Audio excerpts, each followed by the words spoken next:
Virginia. And we got Rebekah Todd here from The Odyssey. All right. Well, welcome, studio audience. We want to say a very special thank you to Deschutes Beer Company, who have sponsored this here podcast and provided everybody with these delicious Deschutes beers. Except for the 13-year-olds here, they got a Deschutes. You guys got a beer mat. But we're very grateful for them for providing beer. How is the beer, by the way? Fantastic. They're based up in Oregon, and they came all the way out here just for this podcast. They drove all the way across country just to be here with you and I, Rebekah. Amazing. So, Rebekah, I saw you today, and I loved your show. I thought it was really awesome. It was my first time seeing you, and my favorite thing about going to a festival is, like, I never look at the schedule of who's playing or what's on what stage. I just walk around, and I stumble across stuff that are, like, what I consider to be great discoveries. Cool. And today, you're a great discovery for me. So thank you. Yeah. I didn't know that you were watching, and I'm really glad that I didn't know. Why? It would have made me nervous. Aww. Of course. Well, there's plenty of time for me to make you nervous when you do a song for us later. Good. So, good. But we're super grateful that you're here on this podcast today. And I know nothing about you. Yeah. I don't know where you're from. I don't know, anything about you. Yeah. And probably a lot of people who are watching this podcast feel the same way. Mm-hmm. So where are you from? I'm originally from a tiny town called Benson, North Carolina. Uh-huh. And I live in Wilmington now, so it's a coastal community. You play Wilmington quite a bit. Yeah, we love Wilmington. You guys there. Yeah, so that's where I am now. So what's Benson like?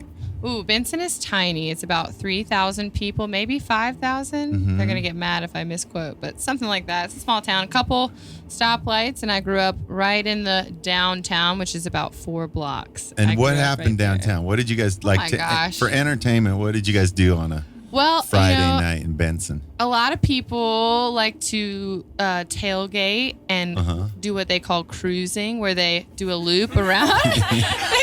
Around. Hey, Rebekah. Down. I didn't do it. I'm from San Francisco, and even we know what cruising is. Even you, which is where you get in your car and you drive. No. I was kind of weird, though. I was a musician and an artist, so I was like locked in my room making things and, learning. Did everybody in town think you were the weirdest chick in the world? Probably, yeah. I was pretty weird. I learned how to play guitar when I was 11, so starting then I would just sit around and I would write things. I went to school for fine art. Yeah. So I got a degree in painting and drawing, so I would be doing a lot of that stuff. So what was life like as an 11-year-old in Benson? What was that? Ooh, that's a good question. So I was originally, I started going to this church because I thought it was really fun, and they sang this beautiful, bold music with a lot of harmonies, and it was a Pentecostal holiness church in Benson, and they really got me started. They had me going up on stage when I was 11, which I was super nervous about, but they had me doing that, and they taught me a lot about just harmonizing by ear. Yeah. So as an 11-year-old, honestly, I was just going to this Pentecostal holiness church singing, and it was great. It was fun. What was your favorite song back then in church? Ooh. That's a hard one. What are some of the ones? I mean, I'll Fly Away is always golden. Can you give us a little bit of it? Yeah. Okay. Some glad morning when this life is over, I'll fly away to a home on God's celestial shore. I'll fly away. Well, I'll fly away, oh glory. I'll fly away in the morning when I die. Hallelujah, by and by tambourine, I'll fly away. Thank you, guys. That was awesome.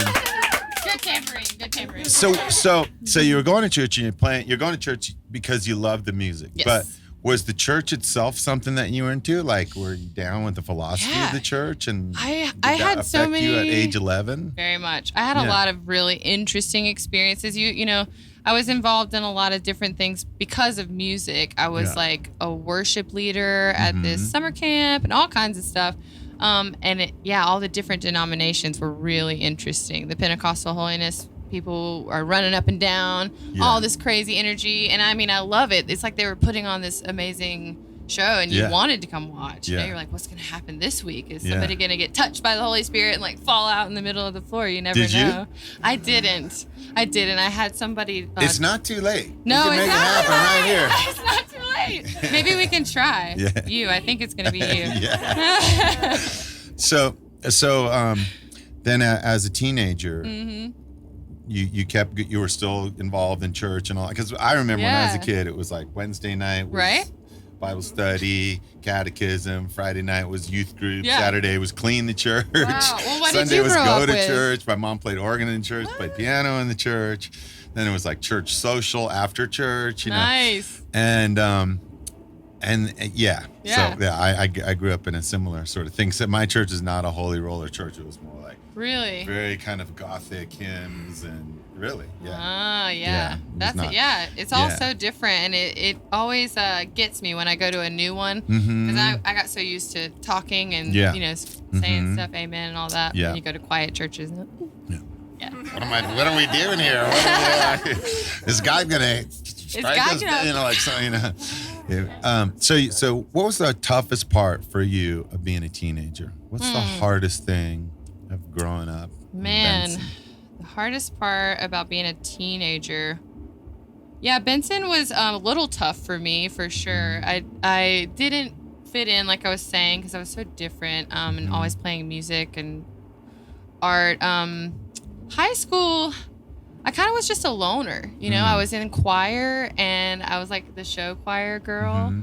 I don't know. I guess if you have any more specific questions. Well, that's a good place to start. Why were you a loner? Why were you so weird? Why were you a loner?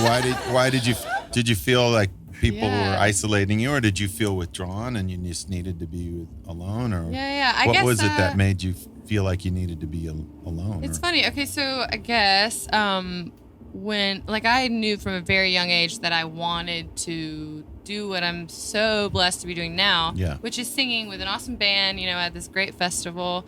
I knew I wanted to do that. I was very driven, and a lot of people around me weren't.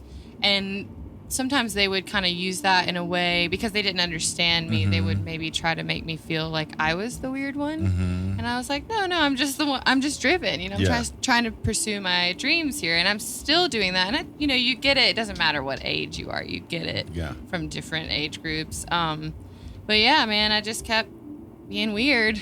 Yeah. And here we are, weird hanging out off. with Michael Franti on his tour bus. So it's working out, I think. Nice. So being weird. So then, what point did you start writing your own music? I started writing, maybe when I was probably right around 11. Started learning how to play guitar. Right away. I mean, they were. What was the first song you wrote? Oh gosh. Yeah, there was this. No, God, I can't even look. I can't believe I even remember it. Oh, it's so bad. What is it? It was called. What's Wrong, Child? Let's hear a little. This sounds like an important song. Let's hear a little bit. Did you play guitar too? Man, let me see if I can remember it. Give it a go. I mean, it was really simple, so it shouldn't be too bad. All right. I can Google it for you if you want. You can. You can. Thank God. Well, after this, you'll be able to. Ooh, do I want to do this? Yeah, go for it. I mean, I only know one verse. Go for it. Okay, so I only knew 3 chords. All right. And these were maybe even 2. Okay. I'm sure it was more only downstrokes. Yeah. 11 years old. What's wrong, child? This is me when I'm 11. Why are you crying? I saw you over there just a minute ago. Come here, child. Lean on my shoulder. I'll cry with you until the pain is gone. I was such a sad little 11-year-old. That's actually a really powerful song. Oh, thank you. I mean, you kind of, maybe you remember it as being sound kind of silly or just your first thing. Yeah. But there's a lot of, she's crying, I'm crying. That was really, so what was happening? Yeah. Why were you crying at Oh, I was telling somebody else, why are you crying? Why are you crying? No. Yeah. But it's funny, actually, I haven't played that in so long. But now I have a song called Trouble, which is like really in the same vein. It's just me, 2 decades later writing something similar. Yeah. And it's in the same chord family. Nice. Yeah. So then did you create your first band in high school or? Ooh. Oh man, yeah, I guess so. I had a bunch of different groups of friends that I played with, and then finally when I went to ECU, East Carolina University, I got a Pirates! Pirates! purple. Yes, that's awesome. Maybe that's why ECU. Did you go to ECU? She did. Yeah. Wow. World. Small world. Yeah, so I went to ECU. I met my band there, and Yeah. we've kind of been rolling along. Now, were ever they since. already a band, or did you just put a sign up on the wall going, "I need some dudes to play some stuff, pretty let's much. go"? Like, I need some dudes that Yeah. can play.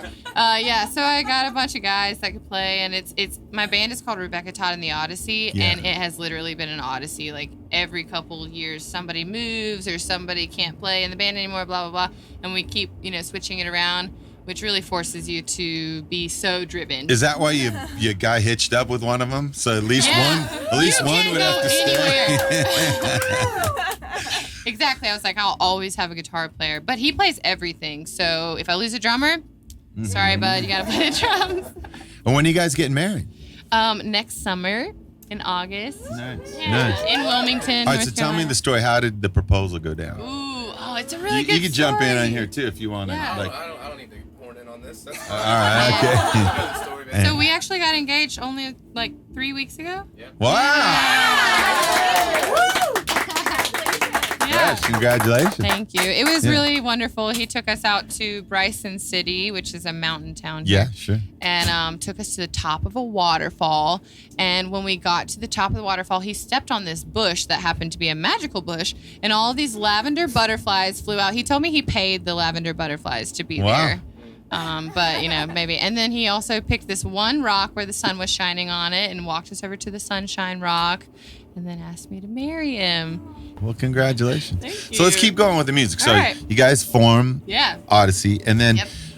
at what point in your life did you feel like this is the kind of music I want to make? I mean, your music to me is, and I've only heard like 4 songs of you live, but it's a lot of different things. I Yeah. hear funk in there, I hear the blues, I hear gospel, I hear sort I'm of glad elements of like jam band and rock kind of Yeah. style. And your band is really great. Like they're all great players and they all play really well together. So Yeah. how did you guys wake up and go, okay, we're gonna do a little gospel, a little jam, a little, or did you just get in the room and it just kind of happened? I think I grew up on classic rock and soul. Yeah. And funk and all that is in there with all of that. So most of the stuff that I'm writing is either like blues, classic rocky, inspired, or soul inspired. And then the great thing about having different musicians coming and going is they all have their own flair, so we tend to pull each other in different directions, which is great because it just continues to stretch us as musicians. Like if the drummer's more into funk and our keyboard player is studied in jazz, so we all pull each other in different directions and help each other grow. Nice. And then of course this guy does like all of it, rock. Yeah, he's a singer-songwriter too. Awesome. And do you make your own music outside of a I band? do, yeah. Awesome. Solo stuff. Nice. Yeah. Cool. Try to stay busy. I'd love to hear. All right, so we're going to open this up to the studio audience now. Studio audience, raise your hand quickly if you've got a question. Just shoot it up. All right.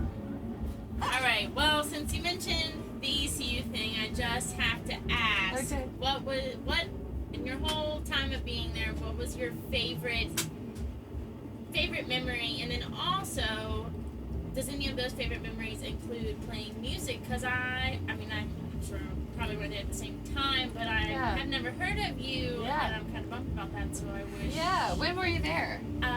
2008 through 2012. Nice. So. Yeah. So man, First favorite memory. Second. Yeah. Why didn't you play? Yeah. Why Man. didn't you go there when I was there? So Greenville is a wonderful town for certain reasons. It's like it's this really strange place. It's so supportive. The arts and music community is very small but really tight. And they got me started there, and they would like let me open up for bigger people when they came through at the Tipsy Teapot. Okay, yeah. Remember the Tipsy Teapot? It's not there anymore. But yeah, the Tipsy Teapot was super supportive, and that was my favorite place to go. Everybody was really cool there. And then what was the other question? So Why didn't I play? I did play. I did. You just didn't hear about it. I didn't know Tipsy Teapot. Have been there a couple of times. Yeah. While I was there, but Yeah.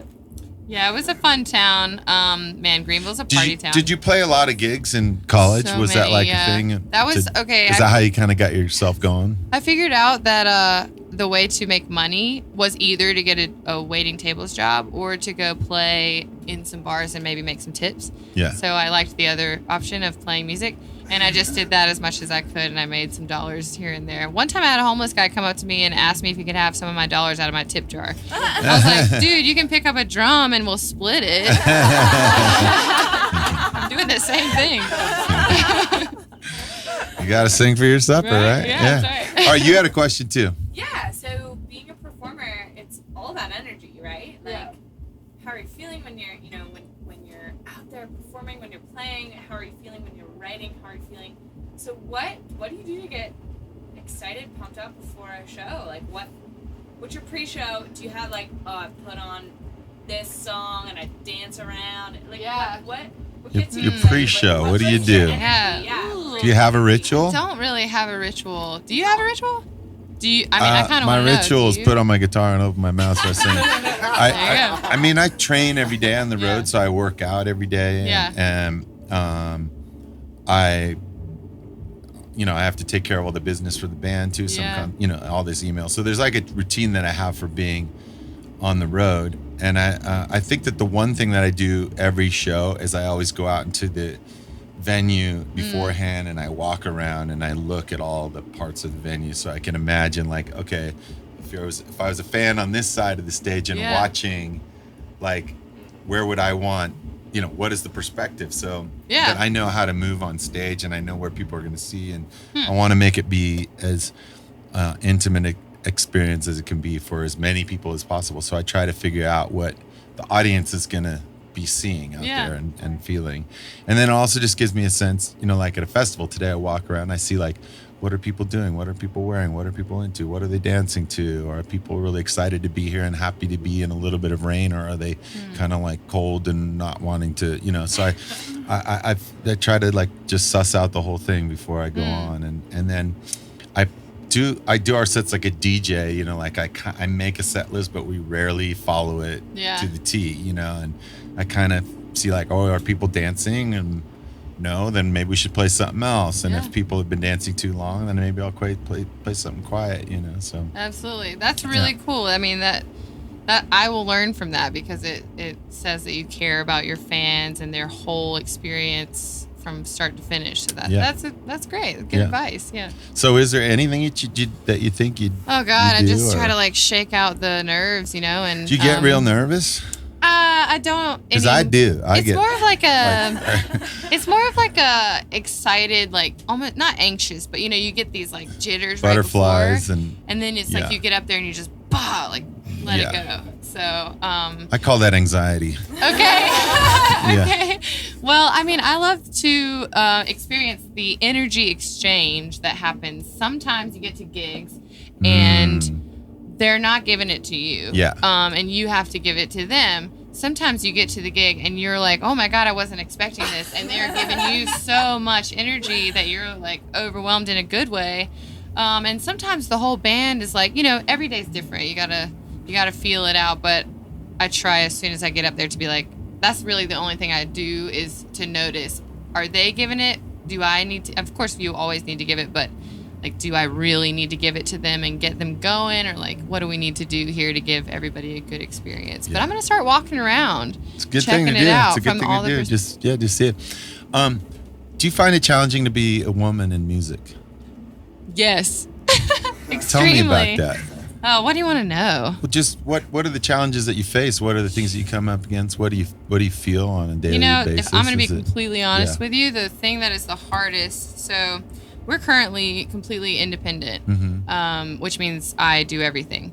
And so I'm a female, I'm the front woman, and I'm also the manager, everything. Yeah.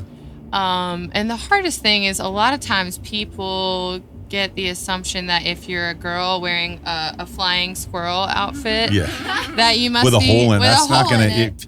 With a hole in it. I don't know much about flying squirrel suits, but you probably shouldn't have a big hole in I it. might. It's the only thing that If you're kept gonna me jump off a mountain. It's the only thing that kept me from flying away was the hole. Otherwise, it would have just caught me. No, but if you're gonna wear that on stage, then you must be a huge diva, and then they assume that you're probably not very nice. And they Well, they're wrong. No, I mean I can be kind of Yeah. No, but you have people expect females to be pretty, smiley, and talented. Everything else needs to go away. So if there's an issue with the sound, and I'm like, oh, this isn't right, they're like, oh, she's a B word, Yeah. And the same with sending emails and trying to get the right stuff that we need for the band to show up to a gig. Yeah. I kind of have to push a lot harder. People tend to talk down to females, and you just got to stand your ground, know your worth, and people respect that. I've noticed that as I started saying, you know what, if you don't want to give me what I think our band is worth, we're just not going to come. Yeah. How about that? Yeah. And they were like, oh, suddenly they were like, yeah, cool. All right, we'll give you what you think you're worth. So just be strong as you're growing up. Yeah. Know your worth. Speaking of, do you guys have any questions? Okay. Uh-oh. Okay, I'm ready. As a kid, did you ever play for your parents? Oh, yeah. Yes. Are you a musician? I mean, I'm in like the performing arts group in my school and stuff, so I do some. I heard you say that earlier, right? I do some things like that. Yeah. Yeah, I would make my parents sit in our living room, and I would say, all right, my dad would have to give me an intro. I would say, Dad, introduce me, and he would say, ladies and gentlemen, Rebekah Todd. And I'd walk in and sing A, B, C, D, E, F, G, and then at the end of it, I'd say, okay, clap now. And they would all clap for me. So yeah, I guess I was a diva even at age 3. Nice. What's your favorite song to perform? I really love one of our originals. It's called Trouble, and it speaks about, for me, it's about how we each have completely different stories. Even in this room, all of us are so different, but we all have the same pain. It comes from different places, but it's all the same, and that's what makes us human. So this song is just about lifting each other up and getting through this trouble that comes in different shapes and sizes, but growing through it, Nice. So. Can you play for us? Sure. All right. All right, so this is a song called Trouble.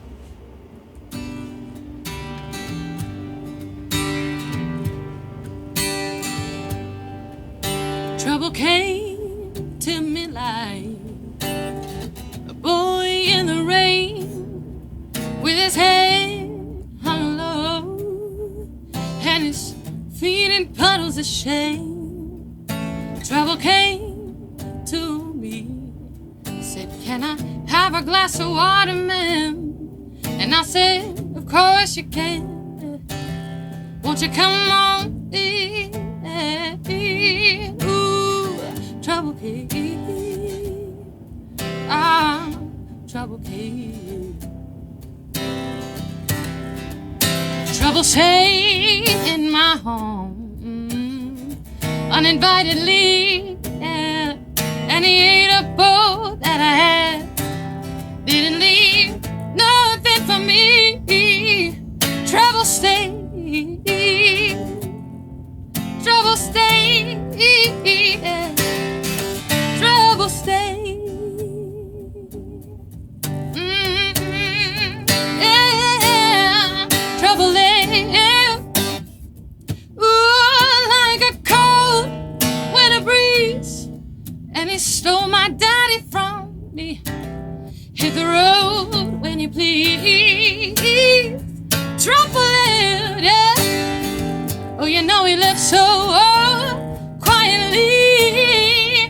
Trouble it, yeah, he left. And he stole every damn thing from me. Trouble,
bunch of snaps. Ready? All right. Thank you, guys. Ah, it's a beautiful song. Wow. Thank you. Thanks for sharing that. Yeah. So we're going to wrap it up here. Okay. And at the end of every podcast we do, I ask the same question. This is the Stay Human podcast. Gosh. All right. And, this world that we're in is constantly trying to suck our humanity out of us. Yes. So what are ways in your life that you stay human? What do you do to hold on to it? Well, yeah, that's a great question. Gosh, so many answers. This tiniest answer I can think of, I love to stand on the grass with no shoes on. It's the tiniest answer, but it's so true. You forget, like you're constantly walking around on your cell phone. Sometimes if you just put your cell phone down and take your shoes off and stand on the grass, you're like, yeah, I'm part of this earth. It's so silly, but we forget sometimes. So that's what I do. That's a great answer. Thanks. I love it. Yeah. So how can folks find you? How can they find your music? How can they follow you on social media? Yeah, so my name's Rebekah Todd. I spell Rebekah Rebekah. So if you go to RebekahTodd.com, you can find me. I'm on Spotify as Rebekah Todd. Just, all around, all the places. Instagram, Facebook, all those things. What else is there? All the things. Yeah. RebekahTodd.com for your tour dates? Yep. Okay. Yeah. All right. So I give very high recommendation here. If you ever see Rebekah is coming to your area, make sure that you get off your hiney and get all your friends and get out to the show. Yeah. And you won't be disappointed. Thank you so much. Yeah. Thanks for being on the Stay Human podcast today from FloydFest in Floyd, Virginia. We love you.